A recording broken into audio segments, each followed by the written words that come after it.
Hello, I thought of creating this video to help everyone understand one thing that we keep ignoring, that is the VA questions.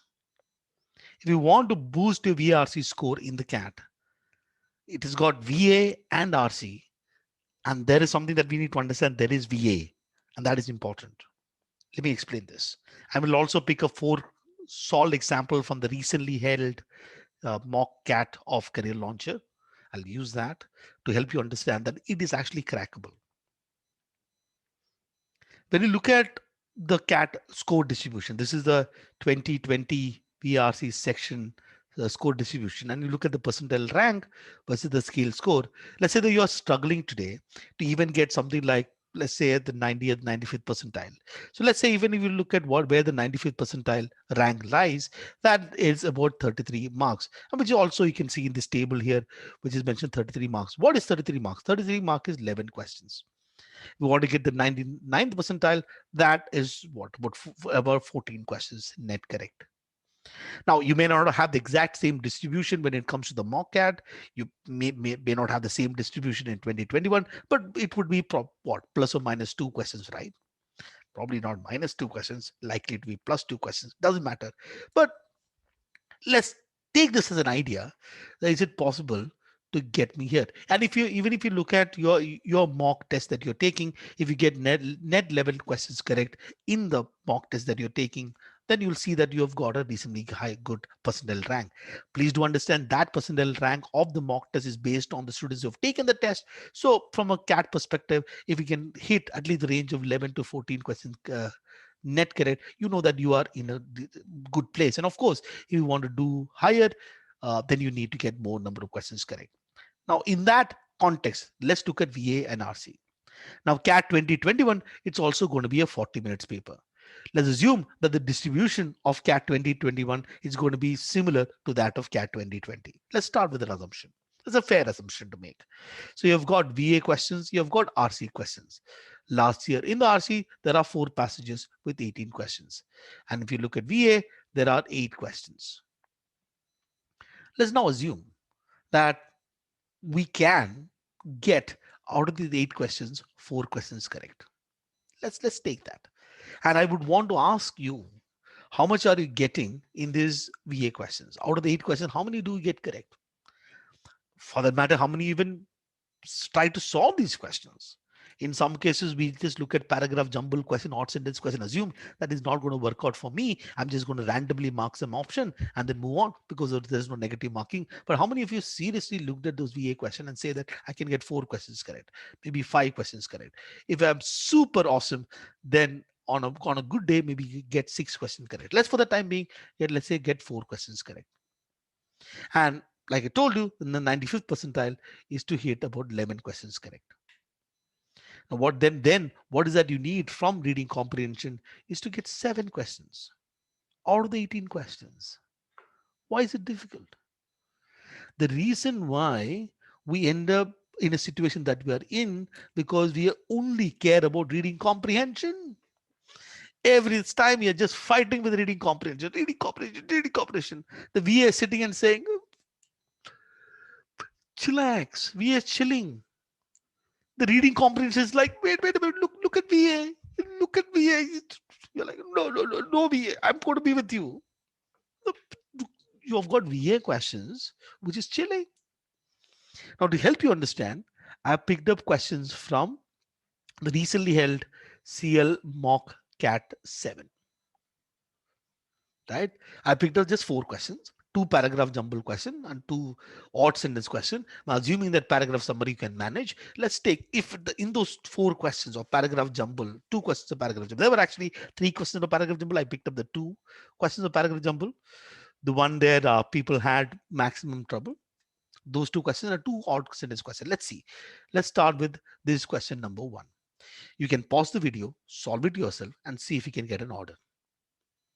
It was attempted by 68% of the people, and 18% of them got that question correct, which means the accuracy was not high.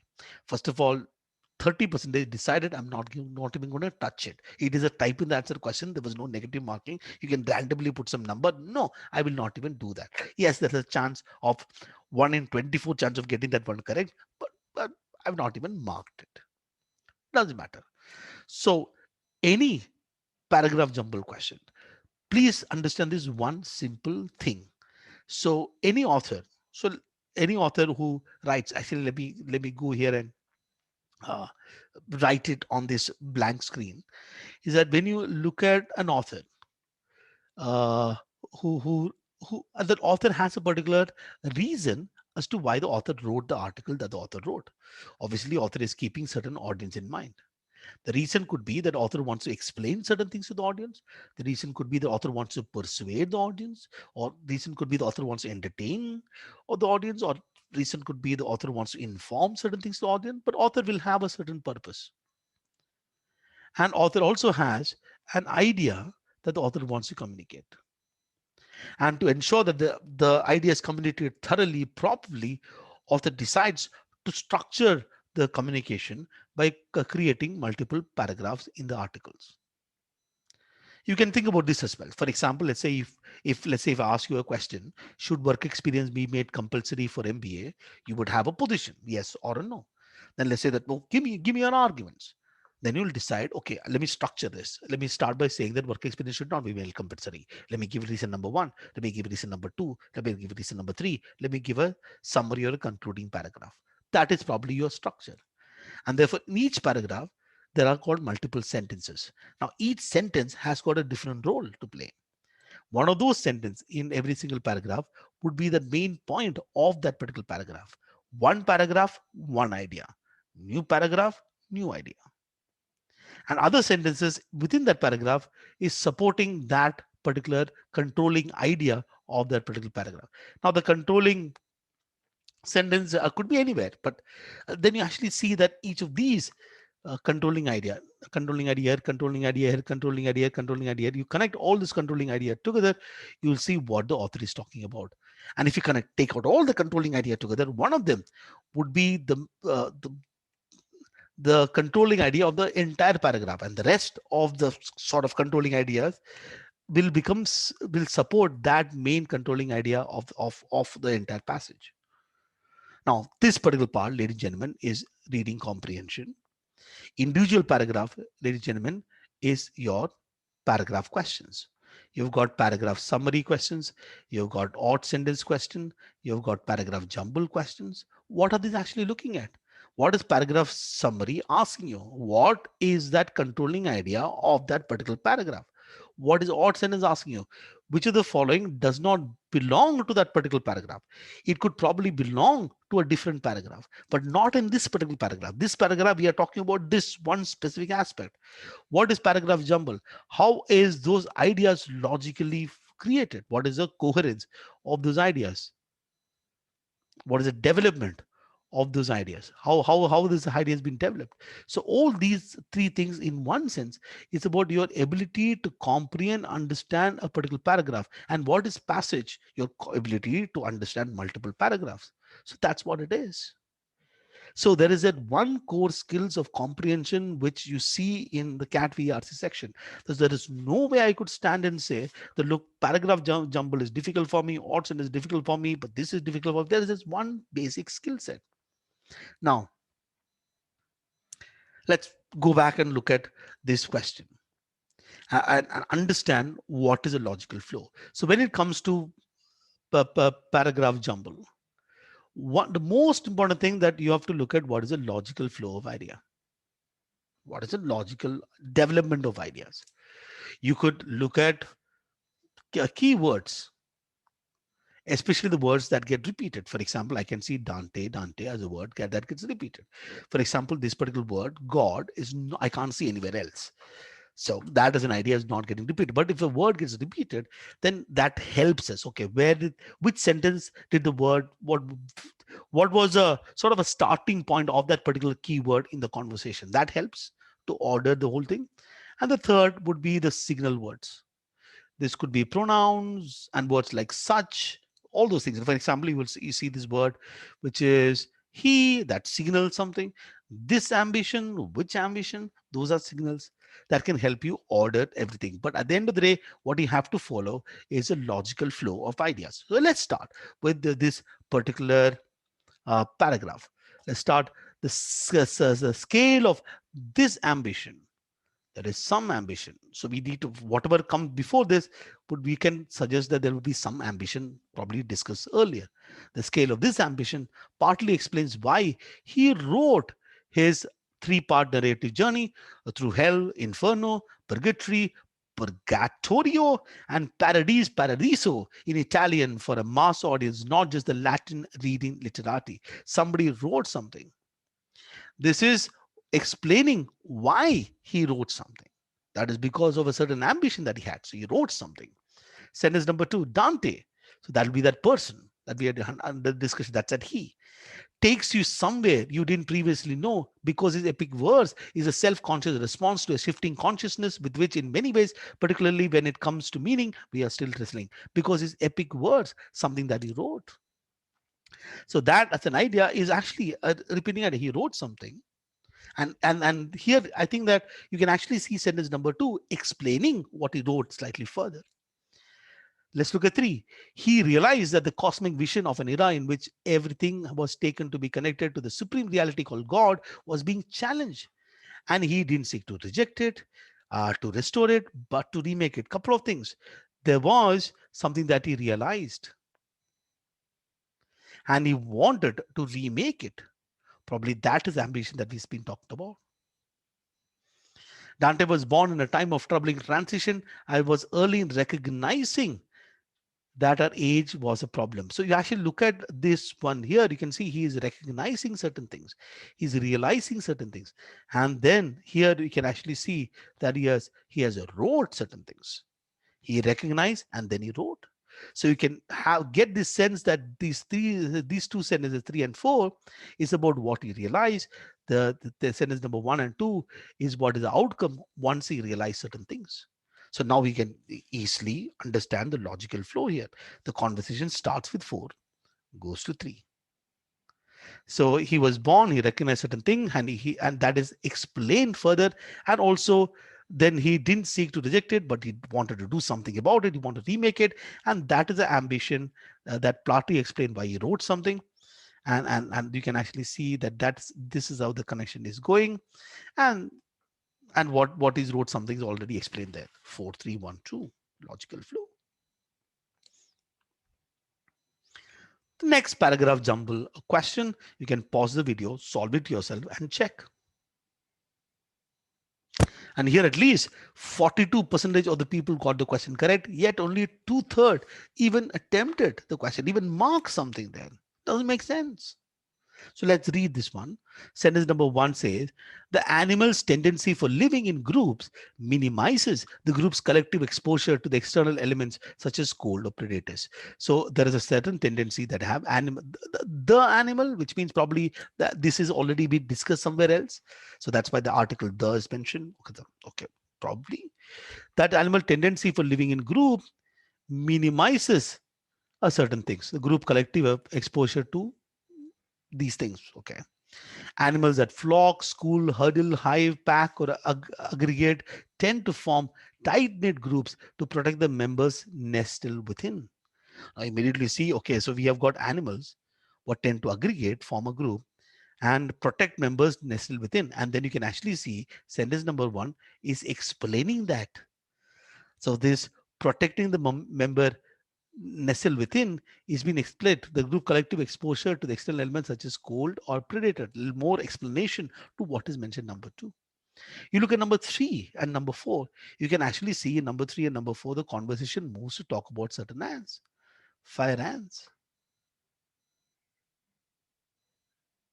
So which means what? This is a general claim that is being made in your sentence number 1 and 2, a general claim that is being made here. Sentence number 3 and 4 seems to give a specific example of that claim. Let's look at 3. You see the word sometimes. A handful of capricious ants will wander out in the middle of the safe zone and willingly throw themselves on the edge of the cluster, forming finger-like protrusions over the water. There are some capricious and wood observing at some time. Fire ants clump into a floating raft when they encounter body of water. So they clump together. So this is an example, but they don't always stick together. Why? Some ants will wander off. So what is the logic? 4 then goes to 3. Therefore, the conversation is what? Conversation starts with 2, goes to 1, talks about the fact that there are animals tend to flock together, then gives an example of what happens with respect to the case of fire ants. They clung together, but sometimes some people wander off. 2, 1, 4, 3. That, ladies and gentlemen, is order.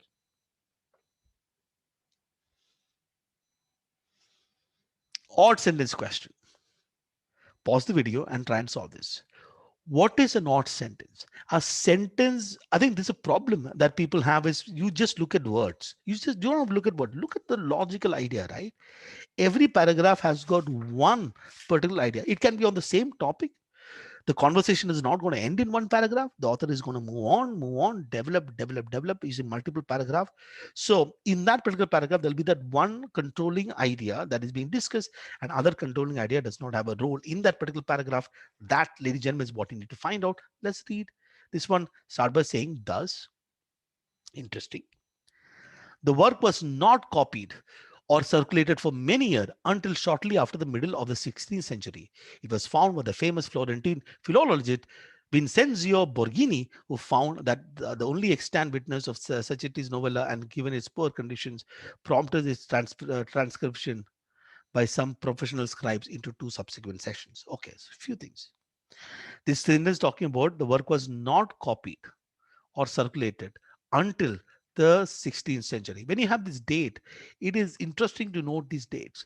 So usually you see some chronology. Probably you'll find some second half this 16th century, then you have this 14th century. So some conversation about the dates might be there. So it's interesting to note, look at the dates, right? It's another idea that has been discussed. It's fact that some work was not copied or circulated and was done by this gentleman here, Vincencio, and prompted is answered by some professional scribe in 2 subsequent sessions, and that led to more professional sort of scribes copying stuff. Somebody is copying something is what sentence number 1 is saying.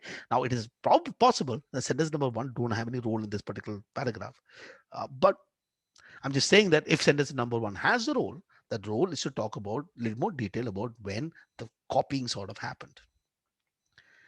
Franco Sacchetti may be considered Boccaccio's most important follower in the golden century of the Italian literary language, as his novel ranked among the undisputed classics of early Italian literature. The Florence Sacchetti is some amazing fellow. This is talking about the fact that there is a gentleman. He has written his novel. So I think they can actually see novella. I think that is one is plural, one is singular. I think among the undisputed classic. It's amazing.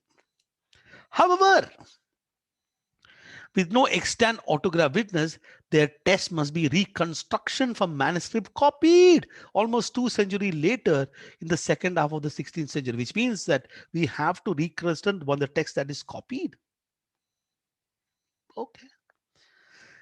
Written during the last decade of the 14th century, the novel was not completed by his author nor licensed for reading outside of his close friends. Oh, okay, that was the whole discussion about the novel. Now already we know that maybe we got everything. Somebody is considered some awesome fellow. He was written during the 14th century, but he did not write it completely, or not by their author, but not licensed. Therefore, we have to copy it from what is reconstructed from whatever it was copied a little later, which is actually mentioned here. The work was not copied, or probably this as an order. I think that this will make sense. Or which, it doesn't matter which order as it goes. At least we know that those 4 will become a paragraph. I think the good news about odd sentence is that we don't really have to create the order. But then you see that sentence number 5 is definitely odd. Despite the great importance of the both literary and documentary sources, Franco Sacchetti's short stories have enjoyed spotty philosophical attention. What is going on? They start talking about nobody cared or gave a philosophical attention to this. Please take it somewhere else. We are just getting to know this person. We're just talking about who is his fan, what did he write, what was the problem. The whole conversation is here. So, ladies and gentlemen, your odd sentence has to be sentence number 5. It's talking something else, some other point. It, yes, it has the word Franco such a tea. You have got that fellow here, but this is talking about something else because the question also says 5 sentences related to a topic are given below. Of course, all of them are related to a topic, but not related to the conversation that is happening in this particular paragraph. That's it. Odd sentence is 5. 33% got that right. 60% only attempted it. I don't even understand why 60% attempted. There is type in the answer question, no negative marking, 1 in 5 chance to get it right. At, at least put some number, but that's okay. But if you actually think about it, you can actually get this question correct. Let's look at 525. Pause the video, solve it yourself, and see whether you can get this one. At some point in the last 400 years, so we have got another time period, 400 years. Interesting. A painting restorer probably decided the Dutch lady vegetable seller was far too glum and should be smiling. So there is a painting restorer. Somebody restores the painting. At some point in the last 400, somewhere in the past, Dutch lady probably is about a painting. Vegetable seller was too far glum and should be smiling. So glum should be silent. So he restored something. All right. Okay.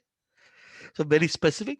The adoption of oil paint by Europeans began with early Dutch painting in Northern Europe, and by a height of Renaissance, oil painting techniques had almost completely replaced the use of previously favored tempera paints in the majority of Europe. This actually talks about oil paint and oil painting techniques.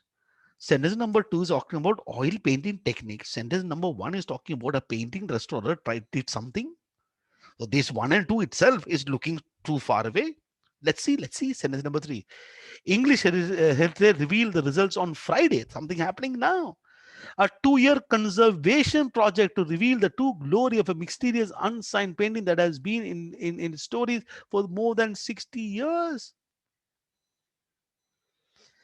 So it's talking about unsigned painting, restoration, restorer.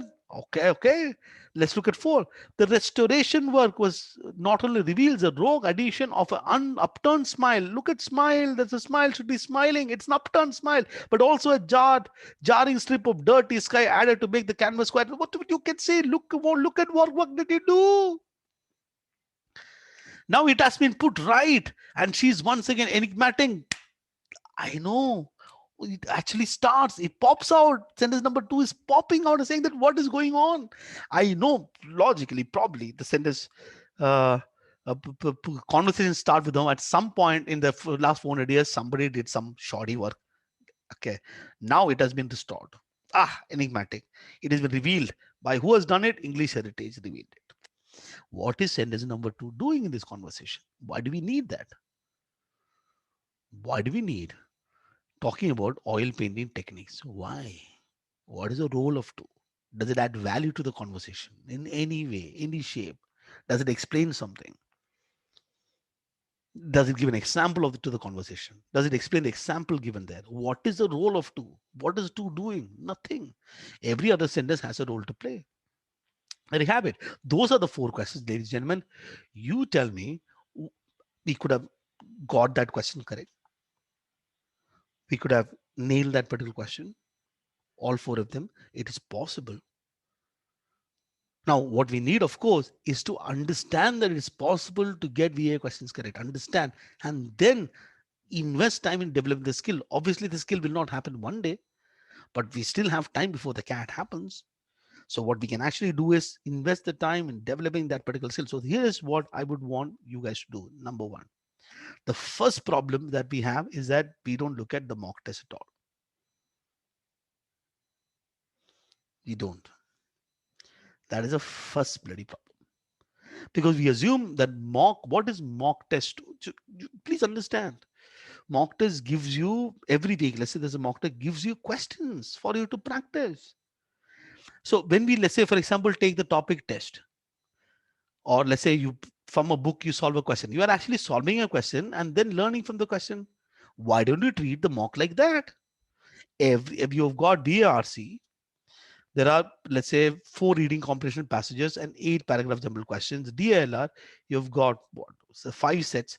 You've got QA. Your whole thing is about QA. My syllabus is not over. That is about QA. And what is not over? When will it get over? But I can actually solve these questions weekly basis and learn from them. Treat them just like a book.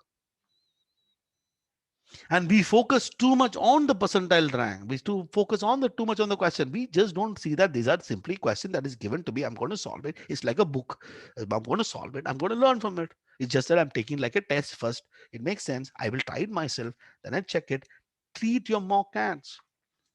If there is one part of your study material, whatever is the course material that you have, that one thing that has got uh, the most updated, it is created every week. Unlike, for example, your study book that you have or some test that is available here, this is created every week, which is based on and what is happening in the recent things. So mock cat, if you don't use these questions, it's a waste. You wait till October after finish the syllabus, we do this, it's a waste. You've wasted it. You just don't have time. So this is number one. Take the mock cats. You've done certain questions in the past. Look at all the paragraph jumble. Orson is a paragraph summary question. Give it a look and learn from each one of them. Figure out what the logic could have been applied. Teach yourself the skills. Number two is recent CAT papers, 2017 till 2020. Now, 2017 and 2018 had 5 sentence paragraph jumble, but that's okay. But some of us have not even seen the previous year's papers. We have not even seen. I'm saying, what are you doing? The two most critical thing in your preparation tool are going to be your recent cats and your mock cats, and those are the two things that we have not done. Because we are waiting for a point and I'll study something and do that. You can ensure that every week you do this as well. There is technically no syllabus for VRC, technically no syllabus for DLR, technically. If something has some syllabus, so when I say syllabus, I don't know how to define even what syllabus is. So syllabus, when I say something that I have to complete before I can go to the next step, let me define that as a syllabus. Something I have to finish this before I go. There's no finishing anything. So this is something, ladies and gentlemen, I should do. And I would really, really want to encourage you to say that it is possible to nail paragraph jumble. It is possible to nail odd sentence. However painful it is, ladies and gentlemen, possible. Believe in that particular point and then go ahead and develop skill. Like I was telling you, let me go back and go to that. At the end of the day, everything is one basic skill. Reading comprehension, paragraph summary, odd sentence, paragraph. It's a one basic skill of comprehension. Focus on developing those skills, ladies and gentlemen. You will do a very good job. I hope this made sense. Thank you so much. If you need any specific video that I would want you want me to take, just post that in the comment box. I'll pick it up as and when I have time. I'll keep recording those. Bye bye.